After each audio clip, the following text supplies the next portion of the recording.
Él comenzó como un simple cargador de mercancías, pero esa posición, lejos de ser su sentencia, fue el campo de entrenamiento donde forjó su soberanía financiera. Hoy vamos a realizar una auditoría profunda. Decodificaremos los puntos críticos de su transmutación neurológica. No es motivación, es ingeniería mental aplicada. Vamos a extraer esos procesos de éxito e instalarlos directamente en nuestro software mental para replicar los mismos resultados. Quédate conmigo, estamos aquí para codificar. La jornada no comienza con el brillo de la gloria, comienza en la oscuridad, antes que el sol siquiera toque las puertas de la ciudad. Los hombros de Hafid ardían.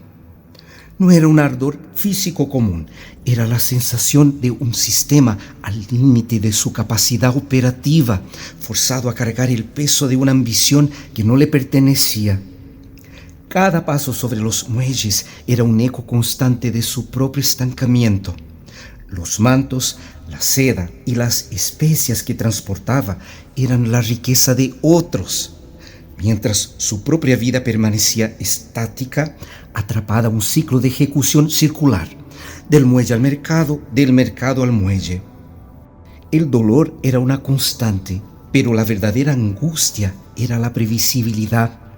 Hafid sentía que su valor estaba atado a su resistencia física, no a su capacidad de visión. Para los mercaderes, él era solo un eslabón descartable, una herramienta de logística con brazos fuertes. Pero en la base de su cráneo operaba un picazón que los otros cargadores no percibían, una falla de su programación que le impedía aceptar la mediocridad como destino final. Era una disonancia cognitiva constante entre quien él sabía que era y quien el sistema exigía que fuera. Mientras sus compañeros de jornada se conformaban con la paga al final del día y la gratificación instantánea de la bebida, Hafid observaba los mantos con la mirada de un investigador. Él no veía productos, veía el poder de movimiento. Se veía a sí mismo como alguien que entregaba el futuro de otros, mientras el suyo se desvanecía en la inercia. La burla de los capataces, con sus risas vacías y comentarios despreciativos sobre su condición de siervo, no lo humillaban, lo calibraban. Cada escarnio era un dato técnico, una señal que confirmaba que su entorno era el sistema a vencer. Él no odiaba a los capataces, él analizaba su limitación para no replicarla en su propio código mental.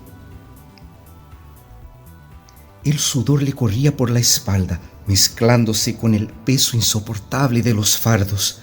Era un sudor de frustración técnica, el residuo físico de un potencial desperdiciado en tareas de bajo nivel. Hafid apretaba los dientes, no por el peso, sino por la rabia de verse atrapado en una red diseñada para mantenerlo en el subsuelo. En ese momento, Hafid concluyó en silencio: no vine a este mundo para ser un instrumento de transporte para las ambiciones ajenas. Si cargo la riqueza de otros, ¿por qué no puedo forjar la mía propia? La vergüenza de su propia pasividad se volvió finalmente más insoportable que el miedo al fracaso. En aquel momento de agotamiento extremo, Hafid no se quebró, se reinició. Entendió que si continuaba cargando, envejecería cargando el éxito de los demás hasta sus fuerzas fallaran y fuera descartado como una herramienta oxidada. Ese fue el punto de inflexión donde el cargador comenzó a morir y el soberano comenzó a observar entre la neblina del muelle el mapa de la grandeza que hasta entonces le había sido negado por su propia falta de ejecución técnica. Para hackear el sistema no bastaba con desear la grandeza. Había que infiltrarse en la red de quien ya dominaba la arquitectura del mercado. Hafid decidió que no quería los mantos de Patros. Él quería la estructura de su mente. Pero el mercado no regalaba el acceso a su código fuente. Cuando finalmente se presentó ante el maestro, no lo hizo con la rodilla doblada del siervo que busca una limosna, sino con la mirada fría de quien busca auditar la excelencia. Patros le asignó su primera operación táctica: vender un manto en la ciudad más hostil del imperio, un territorio donde el rechazo era la moneda corriente. Aquí fue donde Hafid descubrió que la teoría de la grandeza era inútil sin una ejecución impecable. Su software de supervivencia, aquel que lo mantenía seguro y estancado en el muelle, entró en pánico. Su voz temblaba. Sus argumentos, que antes parecían invencibles en la seguridad de su mente, se desmoronaban ante el desprecio de los clientes. Cada vez que intentaba vender, el sistema lo expulsaba. La traición no vino de afuera, vino de sus propios hábitos.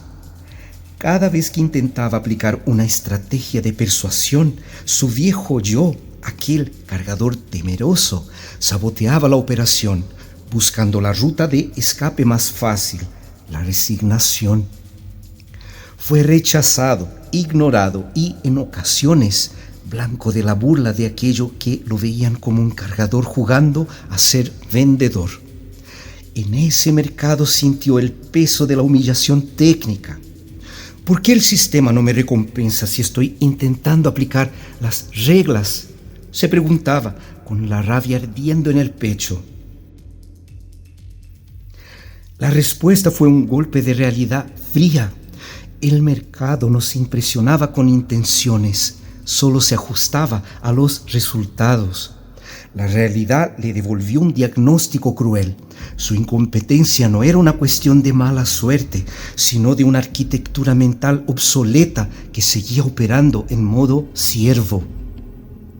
Entendió entonces que Patros no era un tirano, sino un auditor de su propia ineficiencia.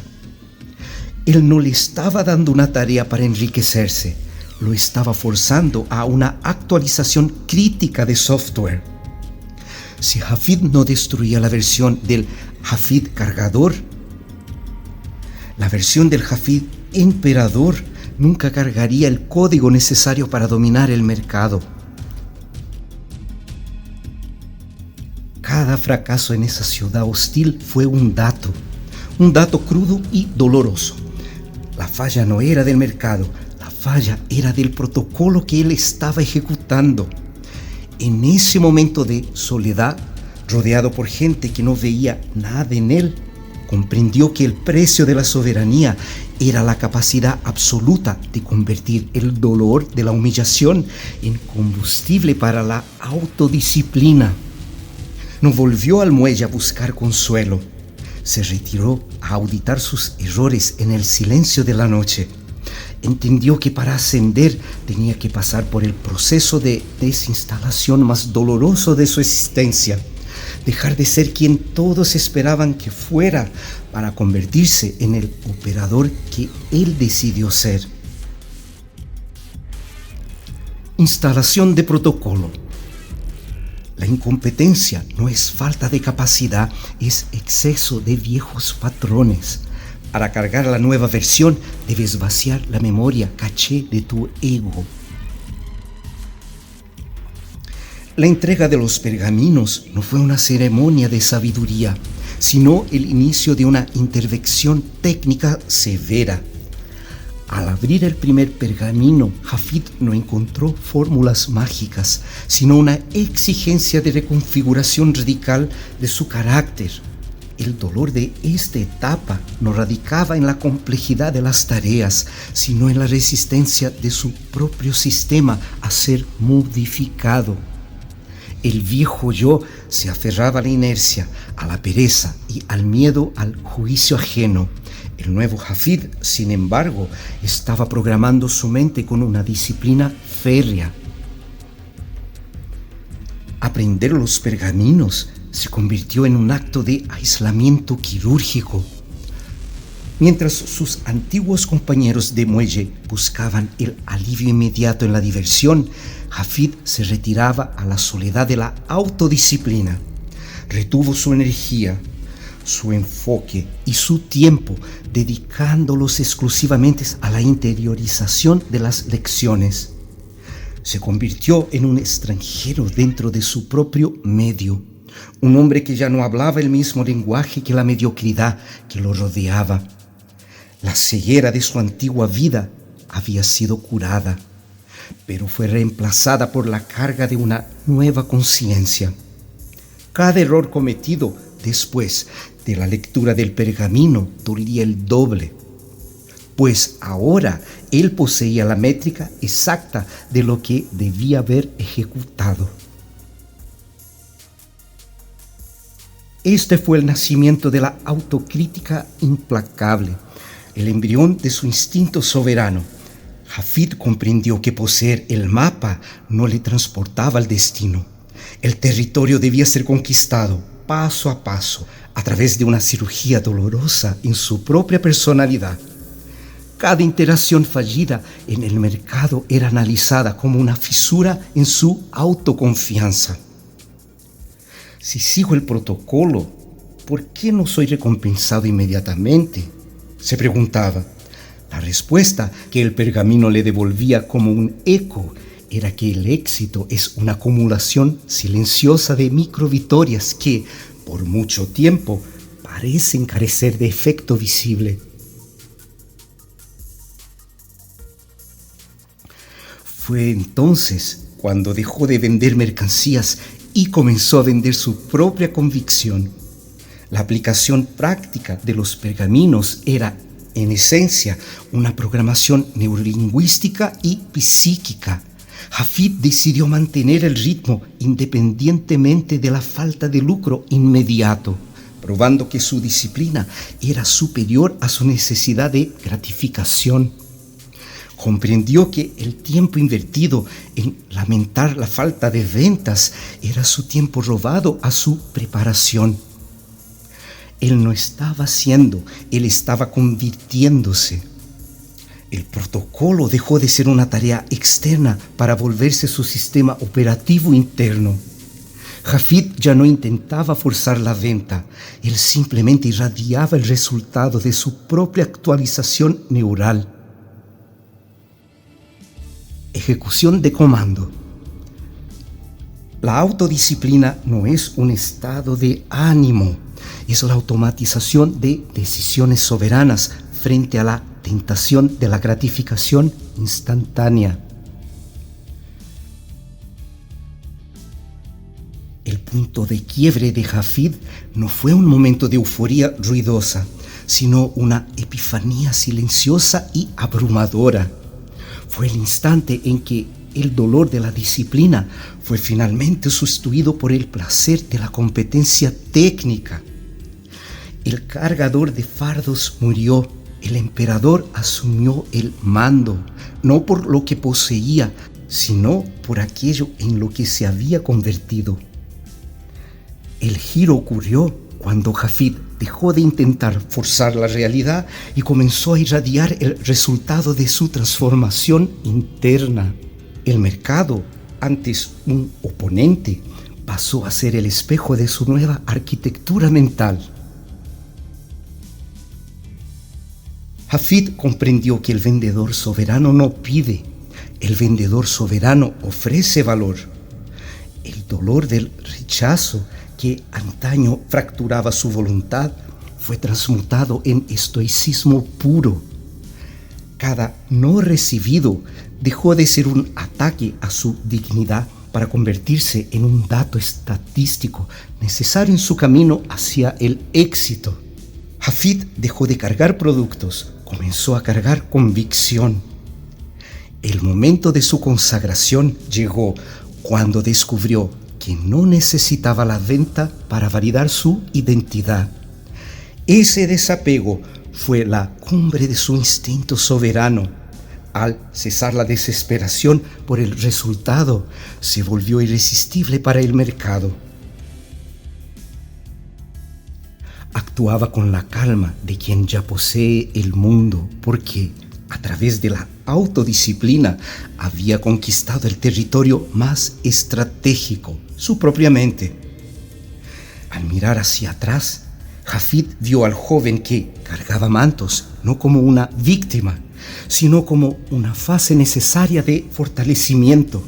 Comprendió que el verdadero emperador no es quien domina los mercados, sino el hombre que ha ejecutado con éxito la conquista de sí mismo.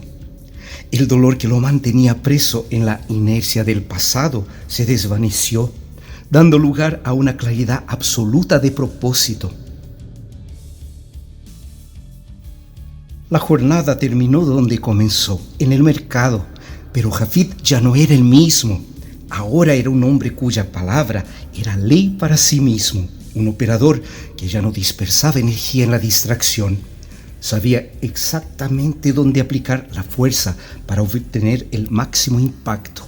Hafid concluyó: yo no cargo el fardo del algodón, cargo la responsabilidad de mi propia soberanía. El mundo que antes temía, ahora es el campo donde entreno mi excelencia.